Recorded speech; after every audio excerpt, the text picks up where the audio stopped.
মাধবীলতা eco কটেজে খুব সুন্দর একটা সুইমিং পুলের পাশে বসার খুব সুন্দর ন্যাচারাল পরিবেশ করেছে। আশেপাশে দেখেন পরিবেশটা পাহাড়ি পরিবেশ।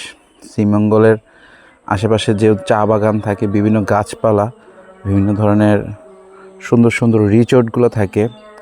এই যে আপনারা রিসোর্টগুলো দেখতে পাচ্ছেন, এগুলো হলো চারজন, একটা কটেজে চারজন থাকতে পারবেন। আপনার ৬,০০০ টাকা, ৫,০০০ টাকা।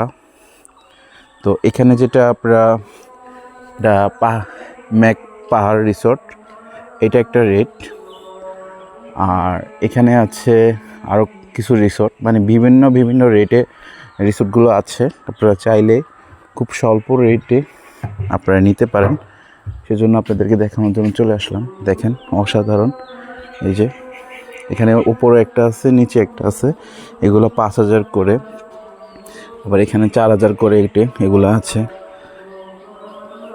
ন্যাচারাল একটু আমরা বিভিন্ন ধরনের পাখির ডাক, ন্যাচারালি অনেক কিছুই পাচ্ছি। আজকে সকাল, এখন ৮টা বাজে, খুব সুন্দর পরিবেশ।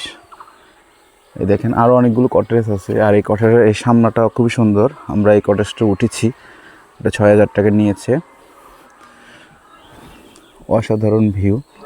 এখানে ঢুলুনির ব্যবস্থা আছে, আপনারা এটা ইউজ করতে পারবেন। তো এখানে পার্সোনাল, এটাও একটা কটেজ, খুব সুন্দর। দেখেন পরিবেশটা অসাধারণ। আর সাথে ওইটাও আছে, আপনারা ওইটা চাইলেও ওই কটেজগুলোতে উঠতে পারবেন। জায়গাটা অনেক সুন্দর, আমার কাছে খুব ভালো লেগেছে।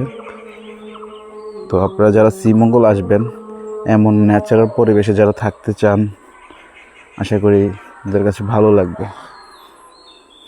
দেখেন পরিবেশগুলো অসাধারণ। এটা ম্যাক পাহাড় রিসোর্ট,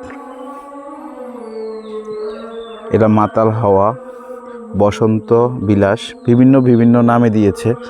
তো এটা অবশ্যই আপনারা আসলে খুব সুন্দরভাবে দেখে শুনে পছন্দ মতন একটা রিসোর্ট নিয়ে নেবেন। চারদিকে রিসোর্ট আর রিসোর্ট, আর প্রাকৃতিক পরিবেশে ভরা। আমি অবশ্যই ওদের কমেন্ট বক্সে ফোন নাম্বার দিয়ে দিব। আপনারা যারা আসবেন, আসলে এই কটেজটাতে আসলে আপনাদের ভালো লাগা কাজ করবে। খুবই সুন্দর লাগছে। আর কটেজের সামনের যেই জায়গাটা, স্পেসটা, এখানে আপনারা সবাই মিলে গান, আড্ডা সব কিছুই সুন্দরভাবে দিতে পারবেন। আশা করি ভালো লাগবে। তো আমি আসলে কটেজের আশেপাশের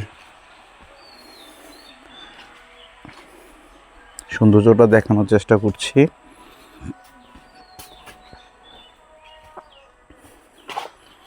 এই